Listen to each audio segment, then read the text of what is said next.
Estamos de regreso, son las 9 de la mañana con 23 minutos. Se cumplen ya 2 años del femicidio de María Belén Bernal y aún se espera que se ratifique la sentencia de 34 años y 8 meses para su femicida, quien se encuentra apelando.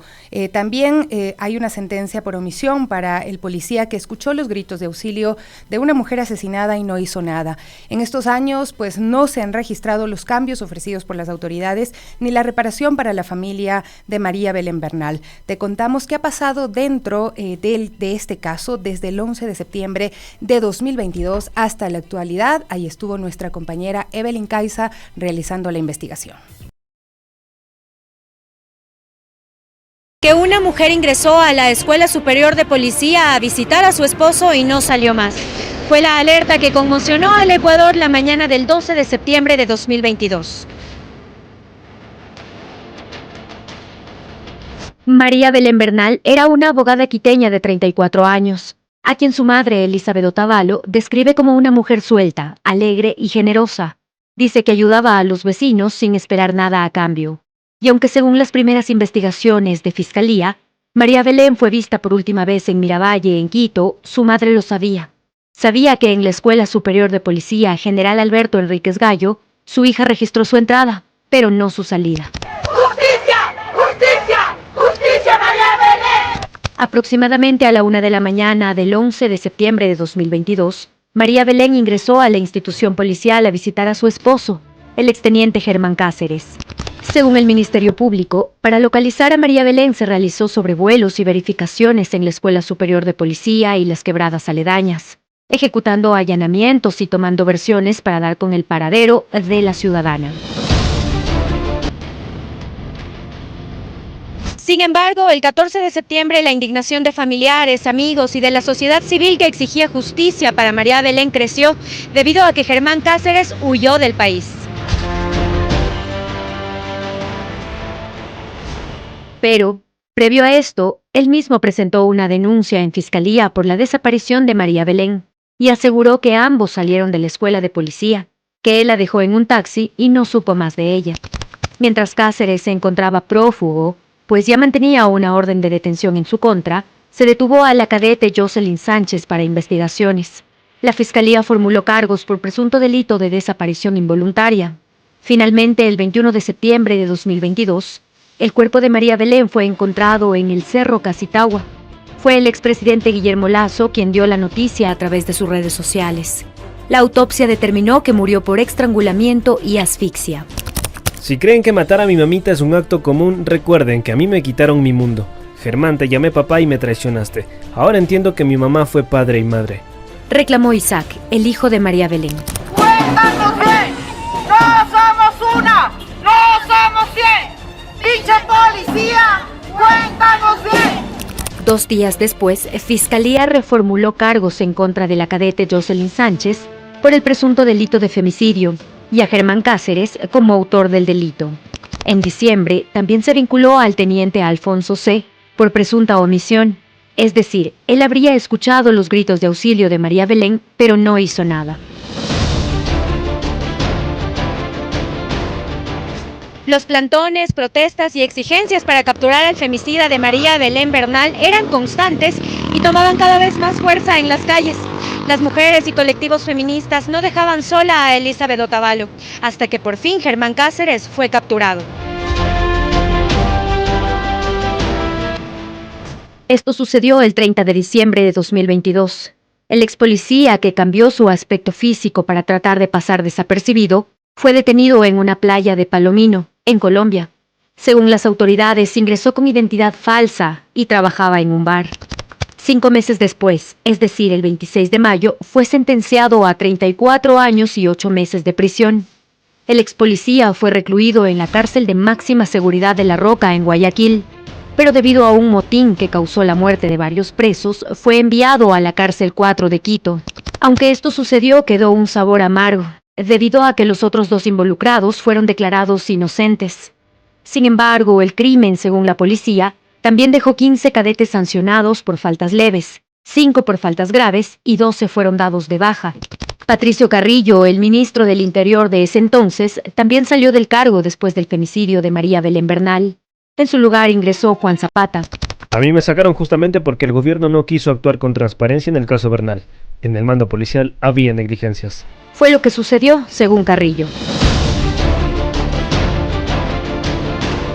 Tras el femicidio, el presidente Guillermo Lasso anunció una supuesta reestructuración en la cúpula policial. Esta debía iniciarse con la destitución de los generales Freddy Goyes y Giovanni Ponce. Sin embargo, esto nunca sucedió.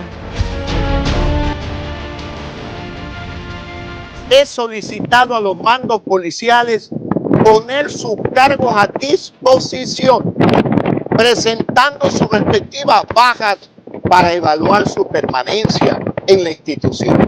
El comandante general de la policía, Fausto Salinas, también estuvo en la mira debido a incumplir el plazo para capturar a Cáceres. Sin embargo, igual continúa en funciones. En cuanto a la dirección de la escuela de policía, el cargo fue asumido por Irani Ramírez.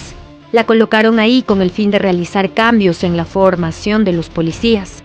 Cambios que respondan a demandas de la sociedad, como los derechos humanos de las mujeres. Tras reestructuraciones en la escuela de policía, Ramírez fue reemplazada por Patricio Almendaris. Y aunque esto no resolvía la situación y fue criticado, otro de los ofrecimientos de Lasso fue derrocar el edificio conocido como Castillo de Grayskull, lugar donde Cáceres asesinó a María Belén, pero esto tampoco sucedió.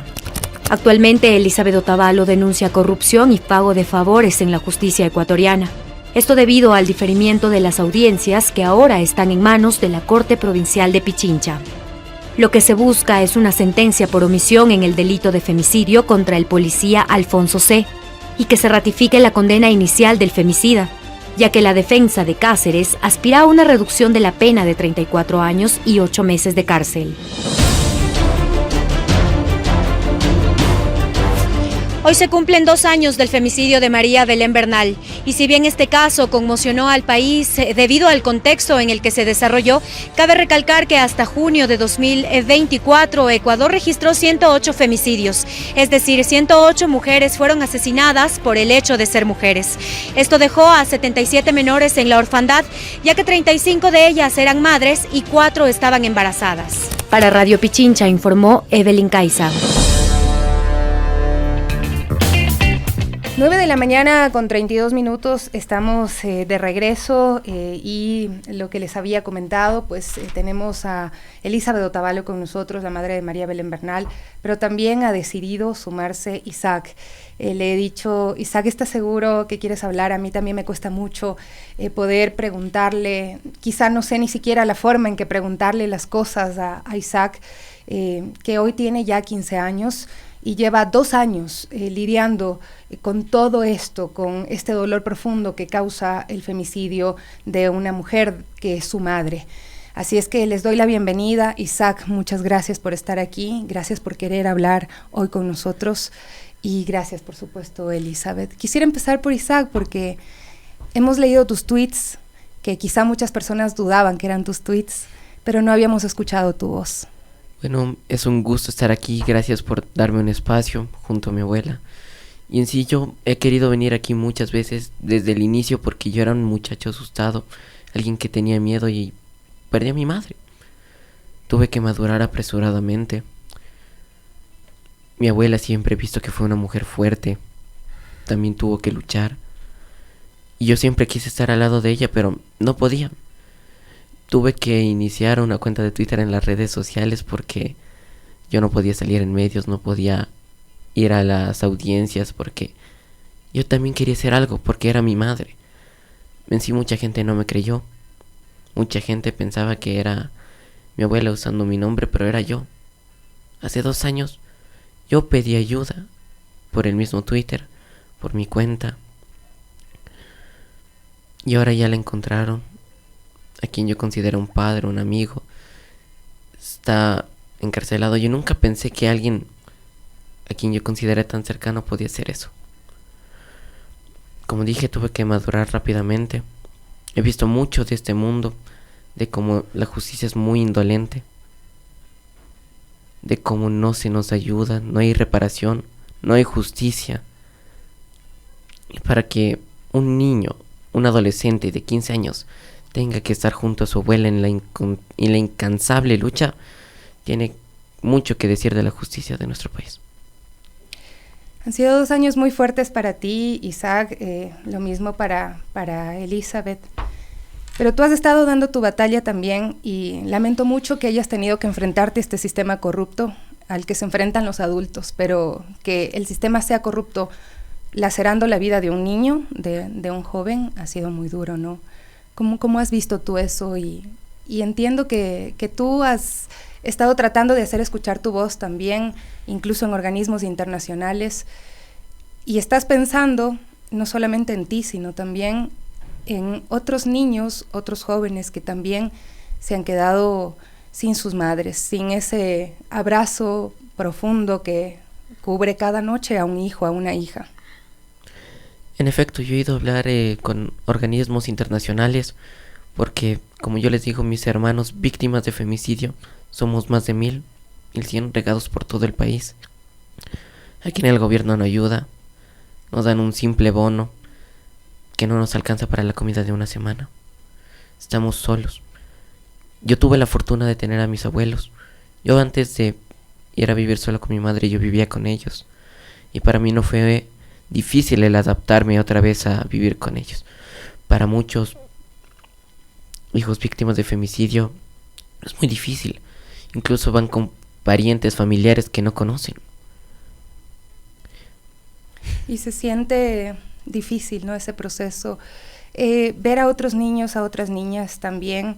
Hace una semana hubo un encuentro de víctimas también, de familiares, ¿no? Y ahí estaba Elizabeth precisamente. Y Eli me dice, y adivina qué quiere ser de grande, Isaac, cuando crezca, cuando pueda estudiar. ¿Quieres contarnos? Sí, yo he decidido tomar el mismo camino de mi madre. Quiero volverme un buen abogado, un abogado litigante y alguien que pelee por los derechos humanos. Esa lucha es la que te gustaría dar en honor a ella. Es lo que ella hubiera querido. No de esta manera, no de este modo, pero es lo que todos queremos. Justicia, ¿no? Justicia. Reparación y no repetición, exacto. Muchísimas gracias, Isaac, de verdad que escucharte, para quienes están hoy siguiendo nuestro programa, también debe ser un impacto muy fuerte. Yo lo digo sinceramente, para mí es muy fuerte tener que preguntarte estas cosas y hablar un poquito de lo que ha sido este tiempo para ti. Eli, estamos a 2 años, y usted ha sido incansable, ha tenido una lucha muy fuerte, muy dolorosa también, ¿no? Porque usted hace una semana o 2 nos decía, el dolor no pasa, quisiera tener paz, pero el dolor no pasa. ¿Qué siente hoy cuando son 2 años, esta fecha que ha marcado su vida? Como siempre, gracias por estar con nosotras, gracias por estar con este dolor. Y ahora se suma mi nieto, ya no le puedo decir no, ya está más grande que yo en estatura, entonces él también se suma a la lucha de su madre. Es duro, completamente duro. Hoy, 11 de septiembre, no podía dormir y a la 1:30 de la mañana, cuando ella se fue, cuando este infeliz lo mató, yo solamente decía, mija, hace 2 años pude ayudarte, o alguien pudo ayudarle, pero ese alguien no estuvo. Ese alguien hizo caso omiso y esa escuela superior de policía, llena de policías, simplemente se convirtió en un sordo, ciego y mudo. Entonces, ha pasado 2 años, se capturó a Cáceres, pero recordemos cómo le capturaron, ¿no? Si no hubiese existido esa voz, esa lucha, esa caminata de usted junto a Isaac, porque también Isaac estuvo dándole la mano, se sostuvieron juntos. Pero todo eso ha sido solo un resultado paliativo, un resultado para que la vieja loca, como algunos han dicho, sí puede ser que estas canas en estos 2 años hayan aparecido más, pero loca que hubiera 10,000 locas más para defender a sus hijos, para que sus hijas, sus hermanas, sus madres ya no las maten. Así tenemos que hacer, gritar fuerte para sacarle de ese hoyo como le saqué yo a mi hija. A pesar que estoy casi segura, y eso es mi hipótesis, ella no estuvo ahí. Yo le topé, yo le vi, yo le palpé y después de 10 días ella no estaba en descomposición. Sin embargo, oh sorpresa, la Policía Nacional, ¿qué dice? No pasa nada, solamente fue Cáceres. ¿Quién ayudó a sacarle el cuerpo de María Belén? ¿Dónde están los otros involucrados? Yo necesito esa verdad, esa transparencia. No, y tampoco que haya esa presión mediática de que la Elizabeth Otavalo quiere dinero.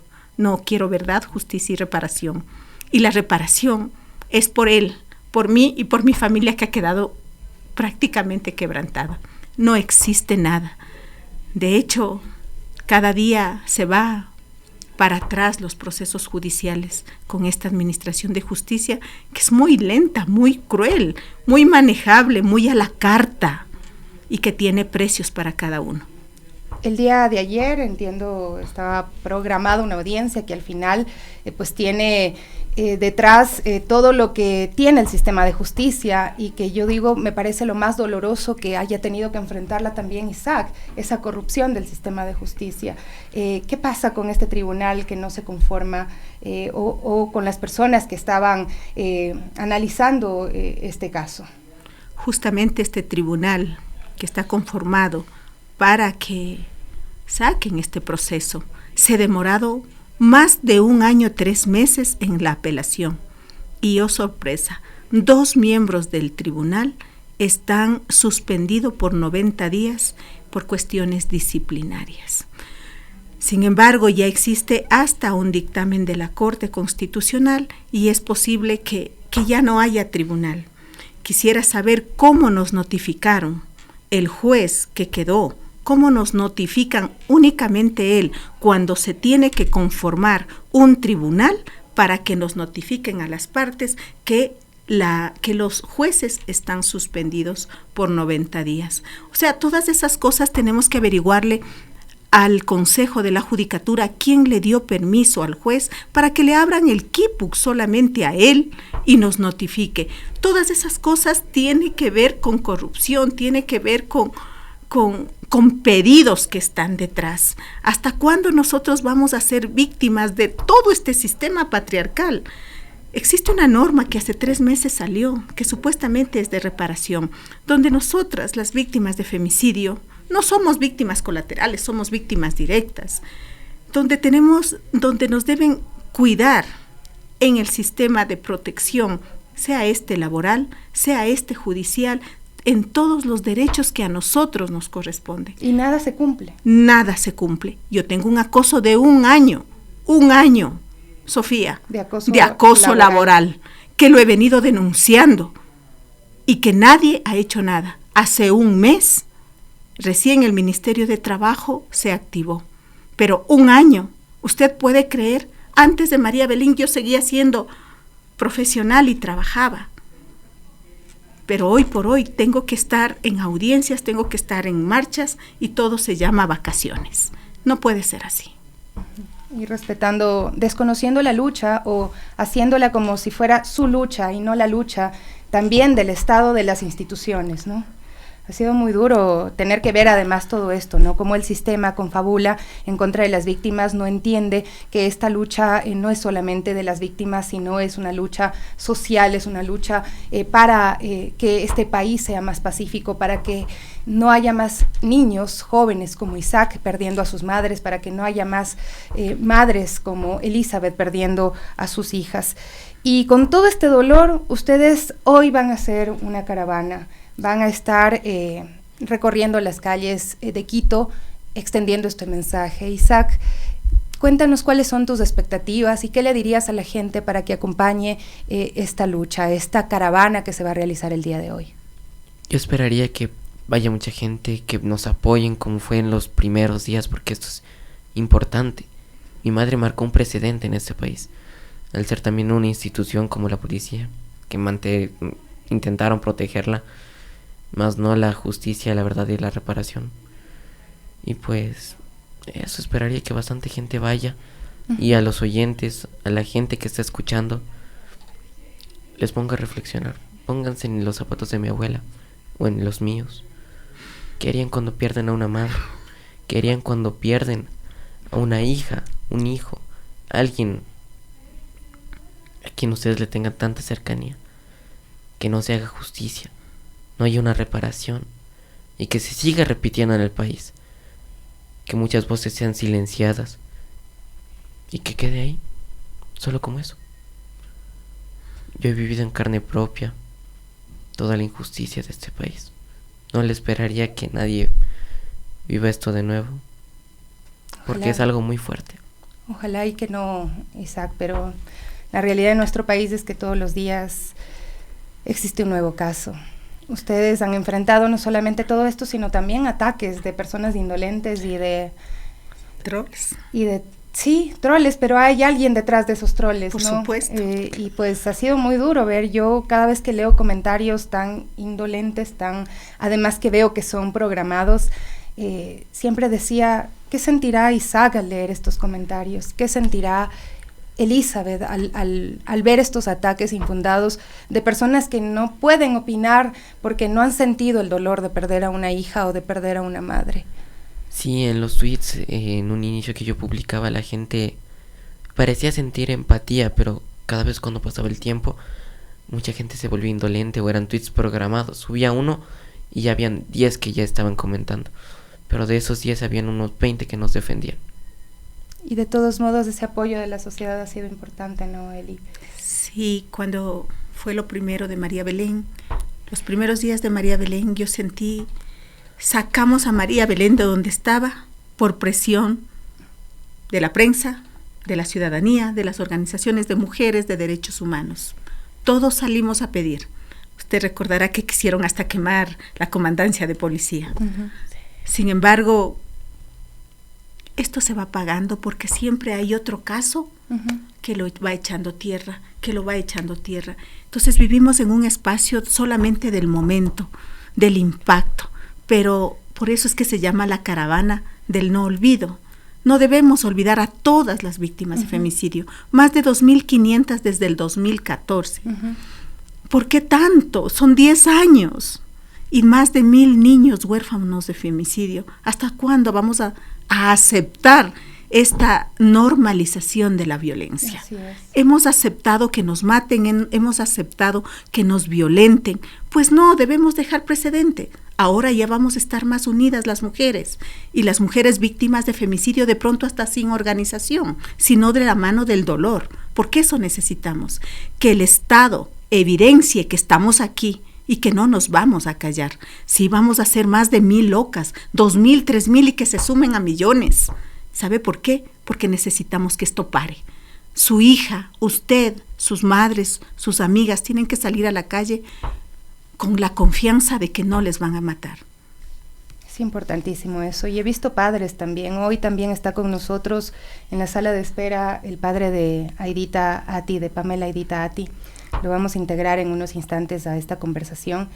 Pero también sí, hay padres, son familias que se rompen, ¿no? Casi siempre son las madres las que están cargando con todo, pero también es importante, necesario que se escuchen las voces de las hermanas, de los hermanos, de los hijos, de las hijas.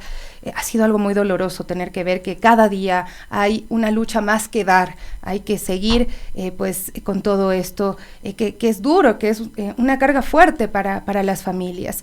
El día de hoy nos han enviado muchos mensajes, desde organizaciones, desde algunas autoridades que también han estado ahí empáticas frente a esta lucha que ustedes tienen por más de 2 años, y quisiera que podamos escuchar un poquito, darnos el tiempo de escuchar también ese abrazo solidario que tienen distintas voces. Empecemos con la voz del asambleísta Gisela Garzón, que también nos dejó un mensaje el día de hoy para Elizabeth y para Isaac.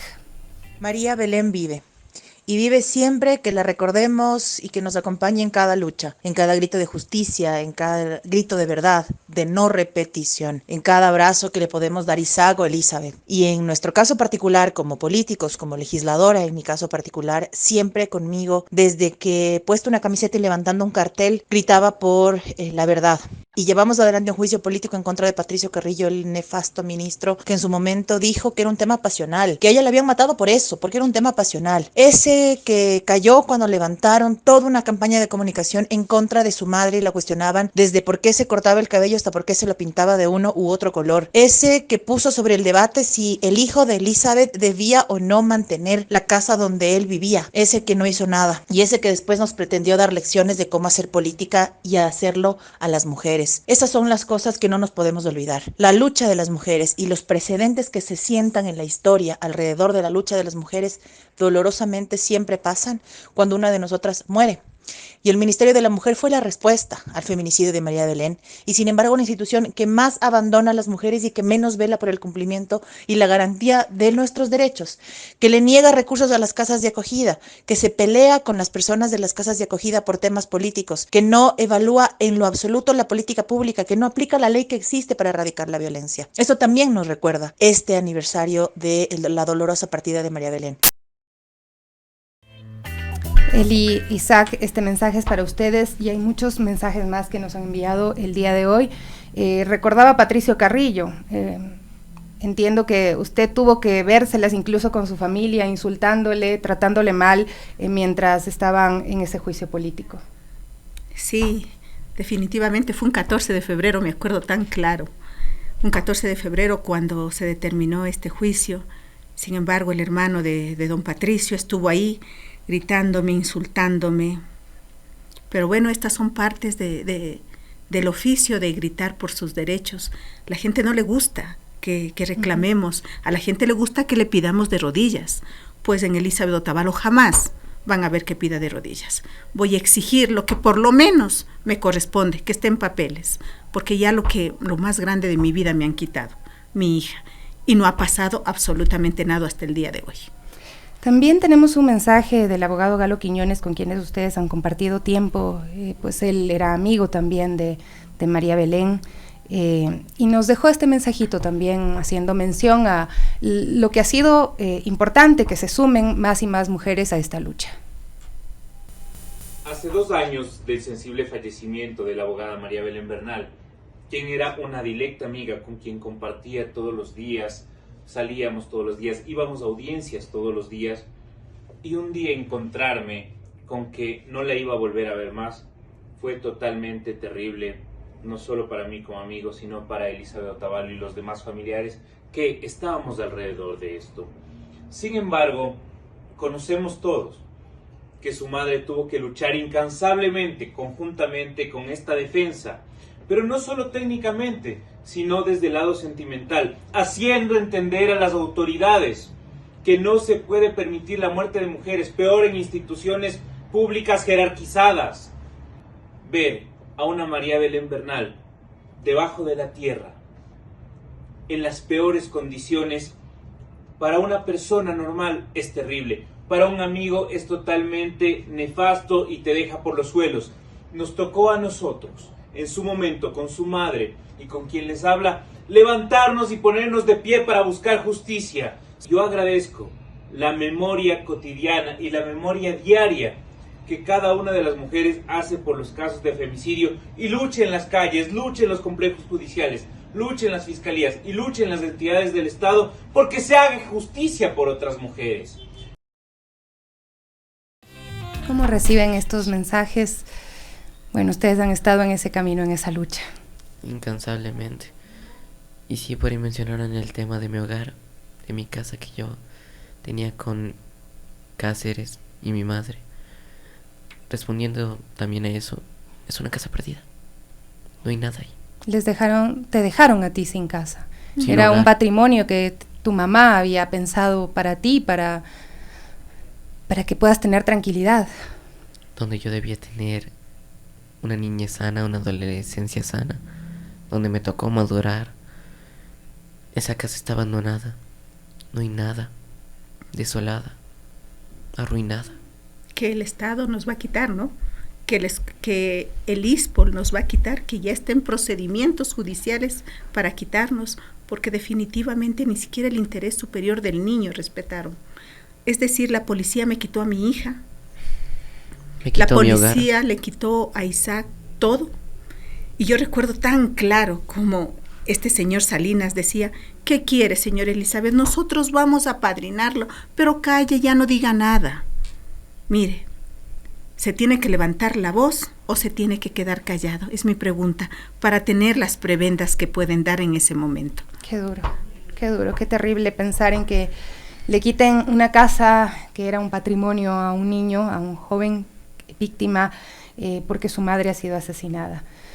También Diana Estudillo, que es de la Fundación Pueblo y Vida, junto a Lilas en Acción, también Flor, nos han enviado un mensaje y quisiera también compartirlo, porque son las organizaciones también las que han prestado su esfuerzo, su tiempo para acompañar. Su grito tras sol, lluvias, enfermas o no, están ahí. Escuchemos a Diana. La desaparición de María Belén Bernal el 11 de septiembre en la escuela de policía fue algo totalmente terrorífico, algo que realmente no llegamos a dimensionar, y nosotras como activistas realmente nos sentimos identificadas de alguna manera, puesto que siempre se tiene esta laceración por parte de la policía cuando se realizan los acompañamientos. ¿Por qué hacen mal su trabajo? ¿Por qué desaparecen las evidencias, rompen la cadena de custodia, no investigan, hacen partes falsos? Y obviamente sabíamos que no le iban a encontrar con vida, ¿no? Porque era algo ya que se presentía. Se les va de las manos de la propia escuela. Germán Cáceres, manteniendo siempre este espíritu de cuerpo del que nosotras exigimos siempre se desprenda la institución policial. Ahí empezó lastimosamente la lucha de Elizabeth Otavalo y la fuerza que tomó esta lucha al que todas las organizaciones sociales de mujeres se volcaron, puesto, como te digo, nos hemos identificado totalmente, es una expresión máxima de la violencia que se sufre en todos los casos. Y seguimos hasta ahora, seguimos en la lucha, seguimos esperando que realmente se realice y exista justicia en nuestro país, que se pueda corregir estos procesos maliciosos desde la formación de la policía dentro de la institución, desde cómo se aplica la ley, desde la falta de enfoque tanto de la policía como de las instituciones implicadas en procesos de investigación, en trabajar en la prevención, que es indispensable para que nuestra sociedad ya vaya eliminando y erradicando esta lacra de la violencia. Por eso nuestra consigna siempre será que por nuestras hijas nadie se cansa y yo no te olvido, María Belén. María Belén, no podemos olvidar a María Belén, no podemos olvidar a Pamela Edita Atti, no podemos olvidar a Majito, no podemos olvidar a más de 2.500 víctimas de femicidio en nuestro país. Y Diana decía algo que lo comentábamos, y es que cuando las organizaciones se enteran que está involucrada la policía, en vez de pensar que la policía les va a ayudar, lo primero que piensan es: estamos perdidos, se fregó el caso, porque ya han visto con otras mujeres que se cambian partes, que hay otro tipo de actitudes que son muy violentas en contra de las mujeres. Qué duro. Yo lo he vivido tanto que recién me entero que jamás la policía debió investigar a este policía. Existen protocolos, existen pronunciamientos de la Corte Interamericana de Derechos Humanos, pero Fiscalía nunca lo puso a práctica. Entonces, todas esas cosas tienen que ver en fraude procesal. ¿Por qué definitivamente? ¿Por qué? Pregunto a ustedes, a la ciudadanía, 2 años y todavía fraude procesal. No pasa nada. Es decir, siempre hacemos este espíritu de cuerpo, no solamente es en lo político, no solamente es en las instituciones jerarquizadas, es en todo lado para cubrir a alguien. Porque no queremos, en este caso, que la Policía Nacional tenga un mal nombre. Pues yo le voy a seguir gritando a la Policía Nacional que tiene que haber verdad, justicia y reparación. Yo no me he olvidado. Y aquí está Elizabeth Otavalo, como ustedes la llaman, la vieja loca, para estar por ustedes, para ustedes y contra todo lo que ustedes hacen. Parecía algo obvio, ¿no? Que la policía no podía investigar a la policía.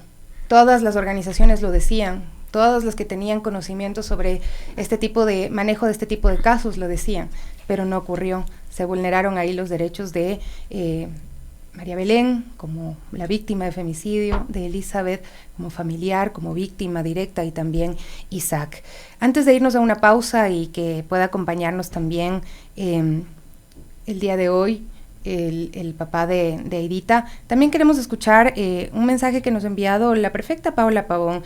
Ella fue muy cuestionada, también le dieron duro por estar ahí acompañando, pero ella era amiga de María Belén, la conocía previamente, y así como muchas personas que estuvieron ahí, que estuvieron acompañando precisamente esta lucha, ¿no?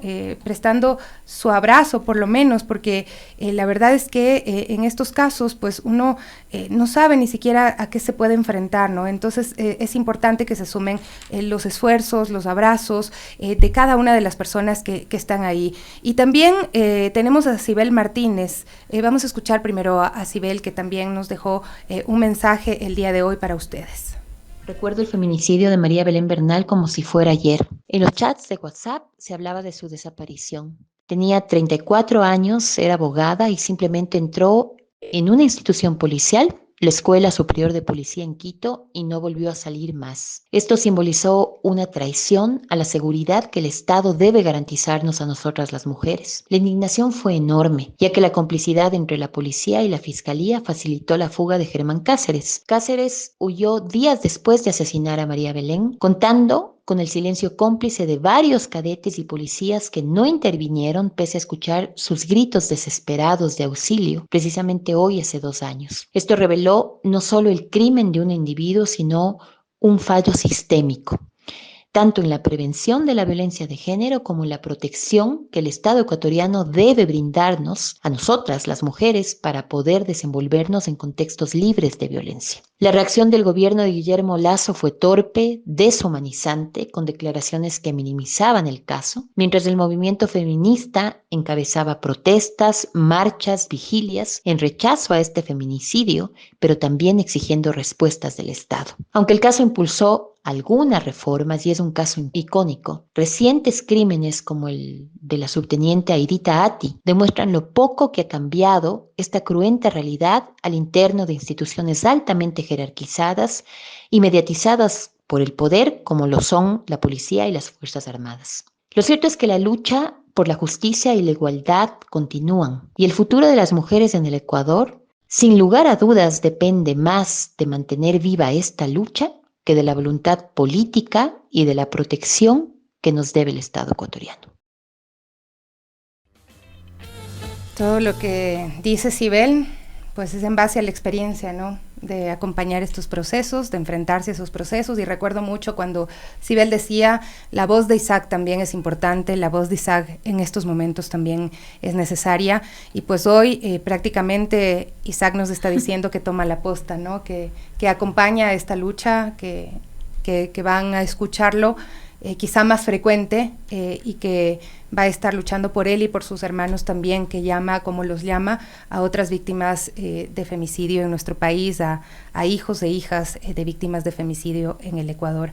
Para cerrar tenemos el mensaje también de la prefecta Paula Pavón, que quisiera que lo escuchemos. Es amiga personal, ¿no? No política.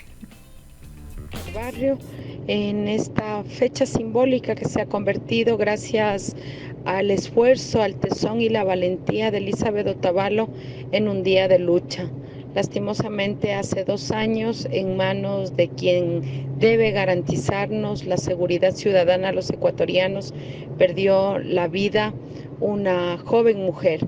Y hoy, 2 años después, tenemos que seguir lamentando que quienes nos deben proteger siguen cometiendo actos atroces como el femicidio que ahora está afectando a la sociedad ecuatoriana y a la familia Atti. Un abrazo respetuoso, muy respetuoso, porque quienes han liderado la lucha, quienes han convertido su dolor en una fuerza poderosa para combatir la violencia de género son sus familiares, su madre, su padre. Un abrazo cariñoso, sé que están hoy en este programa especial y lo único que nos podemos comprometer como Prefectura de Pichincha es seguir trabajando en una política pública que combata todas las formas de violencia, seguir ampliando nuestro servicio y nuestra cobertura con Guarmi Pichincha.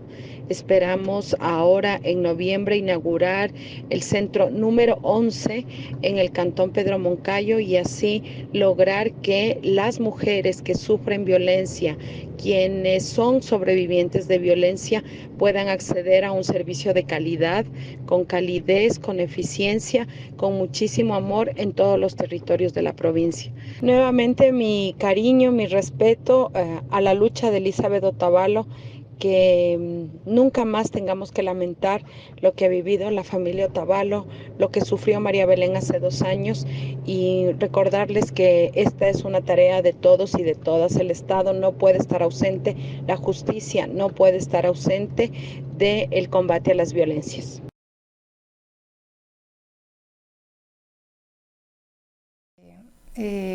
Paola Pavón, ¿no? La prefecta era amiga también de María Belén Bernal, ¿no? Y eso es algo que lo quisieron trastocar porque siempre quieren vulnerar las luchas de las madres, siempre quieren empañarlas, siempre quieren tacharlas, invalidarlas, sobre todo cuando han sido tan potentes como la suya, como su lucha. Recordemos que tengo 34 años en administración pública trabajando y he conocido a mucha gente y nunca he sido política. Lo que he sido es técnica para tratar de llevar políticas públicas a territorio. Ese ha sido mi anhelo. Le tocó a mi hija y en este caminar María Belén y Paola se conocieron mucho. Y yo sí reconozco. Para el 12 de septiembre no sabía qué hacer, pese a que tenía tantos años en administración pública. No sabía. Hace 1 año no sabía. Pero le saqué a mi hija adelante con la ayuda de amigos, de gente, de los medios de comunicación, que ahí se vio que no tenían bandera política. Ahí. Y al pasar el tiempo ya se va desvaneciendo. Pero le encontramos todos a María Belén. Y por mi María Belén y por el no olvido, tenemos que seguir luchando. Hay un relato de un periodista de Teleamazonas, me parece, que él cuenta cómo le hicieron borrar imágenes del dron, que no permitieron que se encuentre, que además da a conocer que habían encontrado a María Belén a 1 hora y luego hicieron todo el show para que llegue en moto Patricio Carrillo con su chaqueta de cuero y haga presencia ante las cámaras, ¿no? Pero hicieron borrar también imágenes de todo esto, entonces hay muchas dudas y muchas cosas que realmente son porque muy fuertes. Mi hija no estaba ahí. Esa es mi hipótesis y yo la defenderé hasta el último. ¿Dónde le tuvieron a María Belén? Solo Policía Nacional, Escuela de Policía lo sabe. Muy fuerte lo que pues tiene como un presentimiento muy fuerte Elizabeth, ¿no? Y pues ahí también hay estas interrogantes. ¿Por qué hicieron que se borren estas imágenes? ¿Por qué hicieron todo este show también frente a la prensa después de la presión de todos? Vamos a despedir a Isaac. Isaac, muchísimas gracias por estar acá con nosotros el día de hoy. Nos vamos a quedar con Eli y vamos a integrar también al señor Gustavo Atti. No sé si quieres dejarnos un mensaje más, después también de haber escuchado los mensajes de mucha gente que los quiere, mucha gente que los respalda. Y en verdad, muchas gracias. Primera vez que salgo al aire. Y eso yo lo quería haber hecho desde hace mucho tiempo.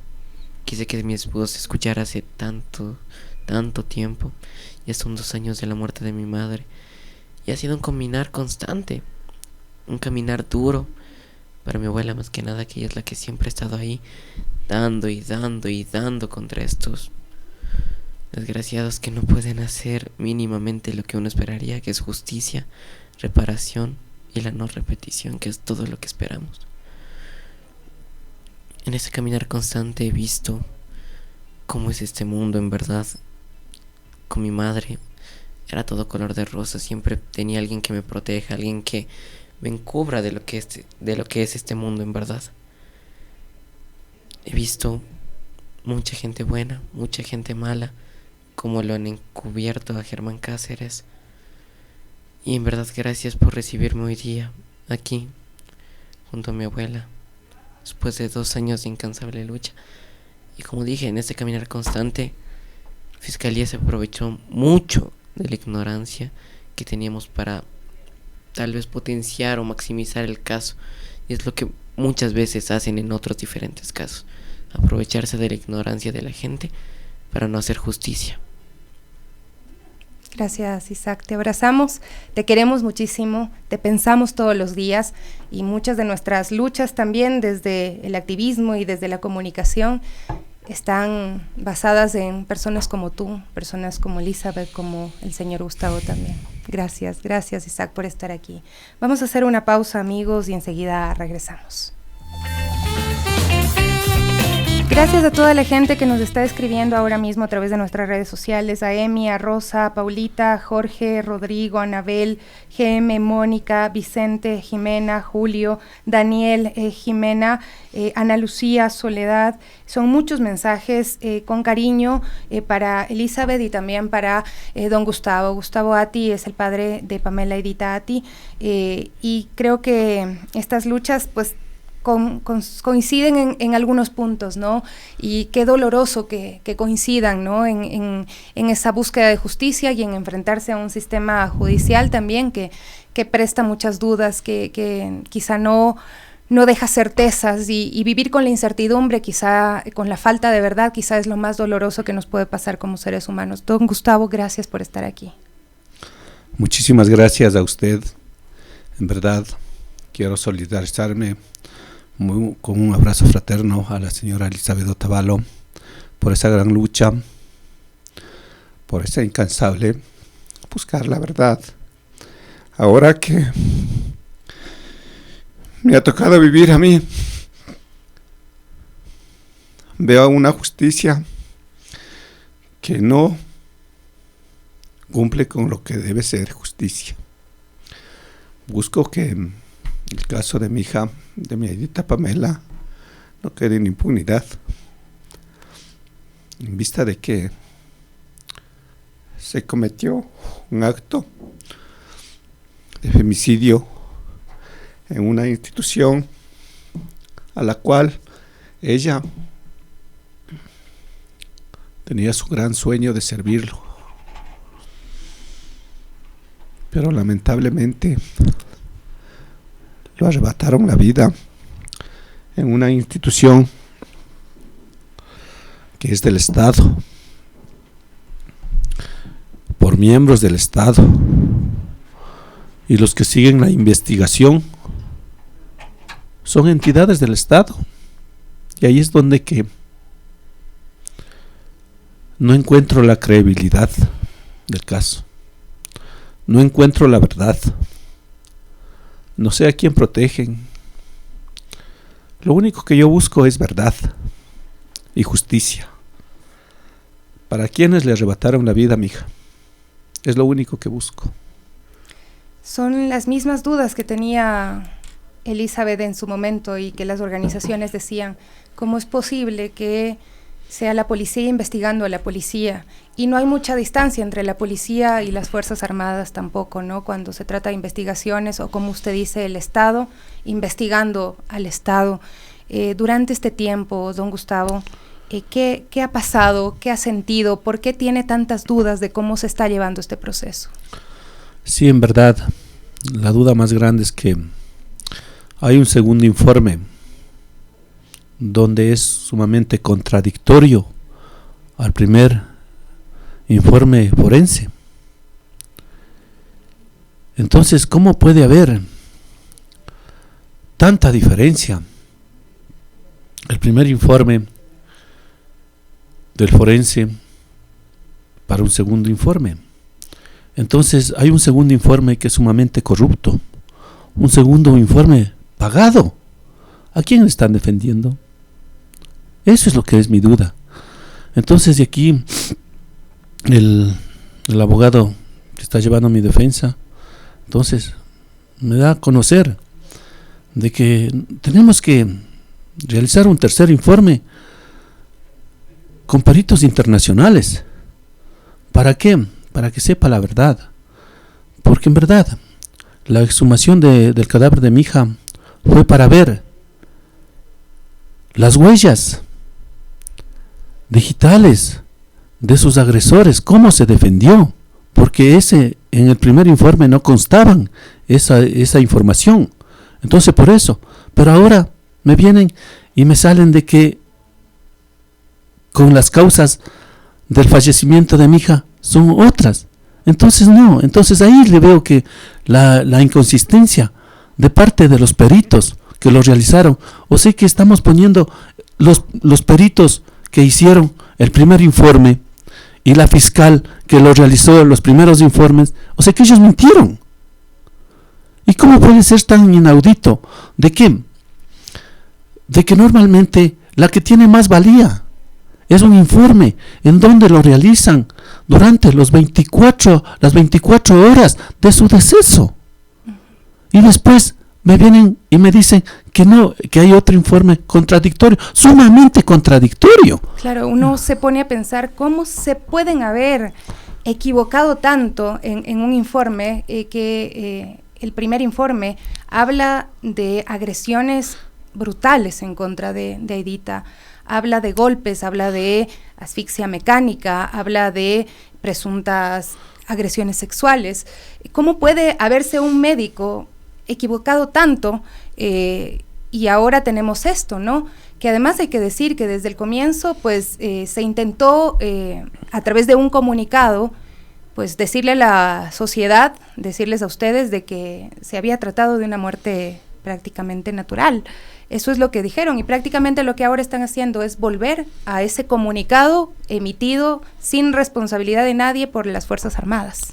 En verdad, esa es la gran realidad, de que quieren hacer aparecer de que mi hija falleció por, hablemos así, por una muerte natural, pero no es así, porque así como usted mismo lo menciona, ¿cómo puede haber tanta contradicción? O sea que a una profesional que le ponen para que le hagan una autopsia, ¿cómo puede decir que ella se equivocó en la magnitud que ellos pretenden demostrar? Entonces, ¿a quién están protegiendo? Uh-huh. Es como yo, ahí es donde que me viene la tela de duda. Yo pude acercarme a donde el señor almirante Jaime Vela, jefe del Comando Conjunto de las Fuerzas Armadas, la cual me recibió en su oficina. Yo me fui. Pero lamentablemente no me recibe con mi abogado.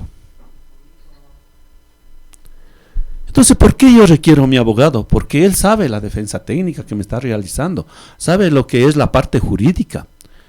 Él tiene conocimiento de la parte administrativa. Entonces, o sea que yo lo que quería el señor almirante Vela es de que yo le vaya a pedir de favor. Yo no estoy pidiendo de favor. Yo estoy pidiendo es la verdad, estoy pidiendo respuestas. ¿Por qué? Porque a mi hija lo quitaron la vida en una institución militar, en la Brigada 19 en Apo. Entonces, ¿quién tiene que darme respuestas? Y más que todo, por un informe, por un oficio que emitido y firmado por el comandante del Comando Conjunto, almirante Jaime Vela, le cambian las medidas de prisión preventiva a medidas sustitutivas que tienen que presentarse. Entonces, eso yo me fui a pedirle explicaciones a él, pero lamentablemente no me recibe ni con mi abogado. Y me dicen, y digo, bueno, ¿quiénes nomás van a concurrir a la cita? Le digo, mi esposa, mi persona y mi hijo. Incluso ni a mi hijo lo dejan ingresar. Entonces, ¿qué están ocultando? Ese es mi pedido. ¿Fue el comandante Vela quien pidió que les den medidas sustitutivas a las personas que estaban procesadas? No, o sea que la jueza lee en la plena audiencia que un oficio emitido, firmado por el comandante del Comando Conjunto, almirante Jaime Vela, que ellos se garantizan de que los implicados, los presuntos femicidios de mi hija, no iban a huir, no se iban a dar a la fuga. Entonces toman un precedente para eso, para poder cambiar las medidas. Uh-huh. Entonces eso es lo que estoy indicando. Se vuelven garantes de los presuntos, de los presuntos femicidas. A eso es lo que voy. Entonces a mí también, como yo decía anteriormente en otras entrevistas, a mí también que me garantice que ellos no le van a entregar a los asesinos de mi hija, porque estamos dentro de una institución militar. Qué dolor escucharle también, Elizabeth, y ver que se cruzan tanto, que son las mismas historias, que es la misma lucha de estas 2.500 familias que vienen pues por tanto tiempo exigiendo justicia, verdad, reparación y sobre todo que no sigan matando a más mujeres, estas garantías de no repetición. Hoy ustedes van a participar también, entiendo, de alguna forma se juntan por este pedido de memoria colectiva, ¿no? ¿Quién era Aidita? Creo que es importante también decirlo porque se despersonaliza mucho esto, se deja de pensar en quién era María Belén, que era una abogada, que era muy vivaz, quién era Aidita, ¿cómo usted la recuerda hoy? Recordar a mi hija es vivir.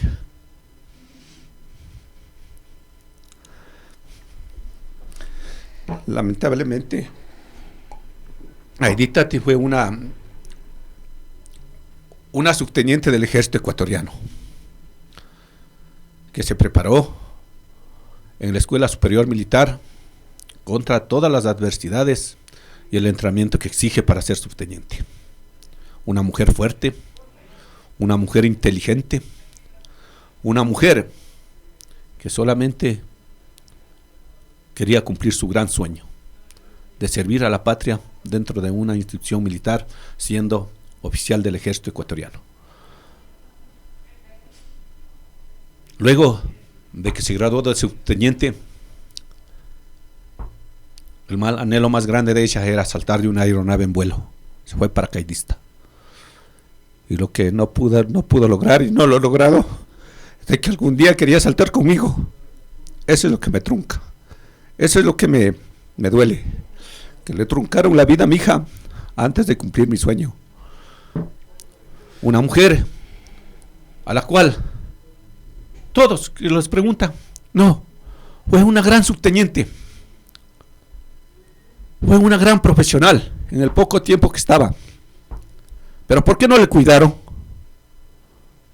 ¿Por qué la asesinaron sus propios compañeros? Esa es mi duda, esa es la verdad que yo busco. ¿Y por qué las instituciones del Estado no hacen bien su trabajo?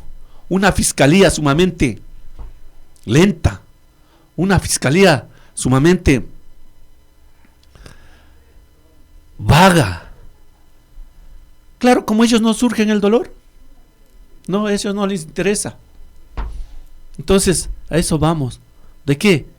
De una jueza que siendo mujer no se conduele con la justicia, con hacer justicia para una familia, para una mujer que está descansando en paz. Yo sé que está descansando en paz, pero ahí vimos una familia, hay un padre que va a seguir luchando incansablemente todos los días.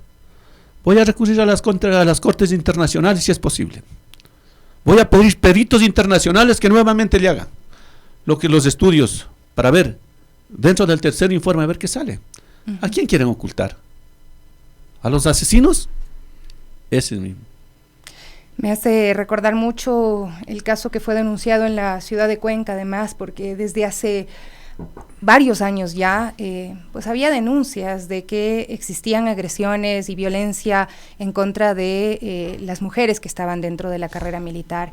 Y muchas de ellas tuvieron que salir, que simplemente agachar la cabeza frente a la impunidad que se tejía con ese silencio también institucional que protege a estas instituciones también jerarquizadas. Es muy duro tener que enfrentarnos ya también en primera persona a esto, ¿no? Hoy va a ser esta caravana. Eli, quiero que nos cuente un poquito los detalles de cómo va a ser y en qué momento se juntan estas dos luchas en esta caravana. Nosotros nos juntamos ya por un denominador común, y es el dolor. Estamos luchando contra el Estado, estamos luchando contra las instituciones estatales, donde prevalece la institucionalidad y el buen nombre de cada una de ellas. Cuando fue la muerte de María Belén, recordará que se abrieron muchos espacios para que puedan denunciar qué es lo que pasa dentro. Pero igual ahí ha quedado. Cuando pasa lo de Aidita, es de igual manera. tratan de buscar, de cubrir, de protegerse ese mal llamado espíritu de cuerpo que tiene que ser para nosotras tiene que ser, para nosotras las víctimas, para cubrirnos, para protegernos, para tratarnos de, después de perder a nuestras hijas, tenemos que limpiarnos las lágrimas, levantarnos y otra vez acanchar. ¿Contra quién? Contra el Estado. Pero el Estado es un monstruo. Las instituciones son un monstruo. No podemos más con esto. Nos cansamos. Después de 2 años yo conversaba con don Ati y le decía, va a pasar el tiempo y usted ve que toda la gente sonríe. El mundo sigue. Las instituciones siguen. Los micropoderes están ahí en el Estado y nosotros nos quedamos cada vez más apagados. Es por eso que muchas víctimas de femicidio, madres, padres, familias enteras, lo dejan. Dicen, ya basta, ya basta. Entonces nuestro clamor es, invitamos hoy a toda la ciudadanía a que se una a las 3 de la tarde en la cárcel 4, en la calle Piedras Negras. Vamos a hacer una caravana pacífica, una caravana con paz, una caravana llena de amor para entregarles a nuestras hijas. Vamos a hacer una parada en la cárcel 4, la segunda en Escuela Superior del Ejército en Esmil y terminamos en Escuela Superior de Policía. No pueden seguir matando a las mujeres por el simple hecho de ser mujeres. Basta. Y nos respetan, porque si no nos respeta estamos aquí, estamos vivas y lloraremos. Y yo sé que mucha gente dice, ya no le llore, es mi derecho, yo le quiero llorar toda la vida, yo le voy a llorar toda la vida a mi hija, porque la extraño, la necesito, e Isaac lo hará lo mismo. Así es, no se le puede decir a los familiares cómo pasar este duelo, cómo recordar a sus hijas, cómo recordar esos momentos y esas expectativas que ya no se cumplirán. Don Gustavo, para finalizar, que quizá nosotros cuando escuchamos estos ofrecimientos de los ministros después de hechos tan dolorosos como esto, cuando dicen, vamos a darles clases de género a los militares, ¿qué le suena a usted cuando escucha esto, cuando desde el Ministerio de la Mujer se dice, sí hemos estado en todo momento? ¿Qué le viene a usted a la mente?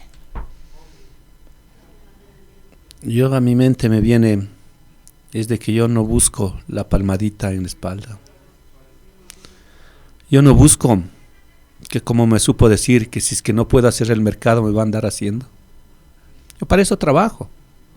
Para eso me levanto todos los días. Para eso me he esforzado. Mis padres me enseñaron a trabajar para sustentar a mi familia y sacar en adelante a mis hijos, a mi hija, que fue una profesional, que fue una subteniente del ejército, le vuelvo y lo repito.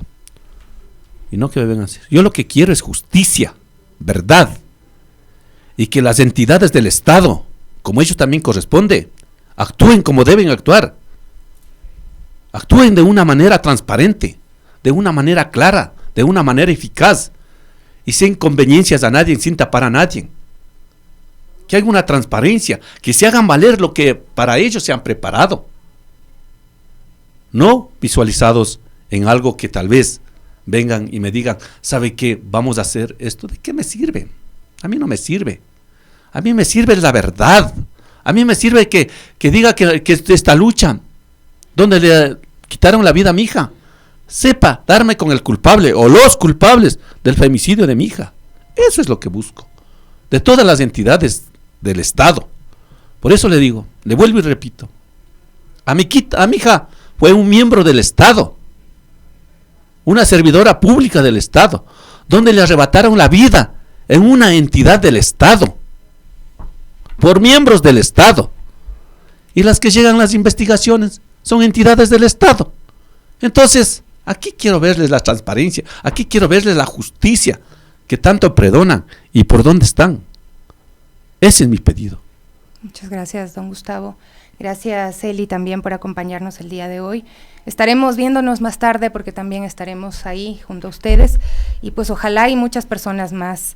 Se me han quedado algunos mensajes bonitos, fuertes también, en solidaridad con ustedes, desde distintas organizaciones de la sociedad civil que pues dan cuenta de lo que es este sufrimiento, porque además acompañan más víctimas desde la Fundación Aldea, desde Lilas en Acción, Fundación Desafío, Mujeres de Asfalto, muchas organizaciones que hoy han enviado mensajes hacia ustedes de solidaridad y que les están diciendo que vamos a estar sosteniendo esta lucha de la forma en que podamos, desde los medios de comunicación, desde el activismo en la calle, diciendo que recordamos a María Belén, que no olvidamos a Aidita y que estamos aquí para que ni una más pues sea víctima de esta violencia femicida, de esta violencia patriarcal que está asesinando vidas en nuestro país. Muchas gracias, don Gustavo. Gracias a Eli. usted. A ustedes.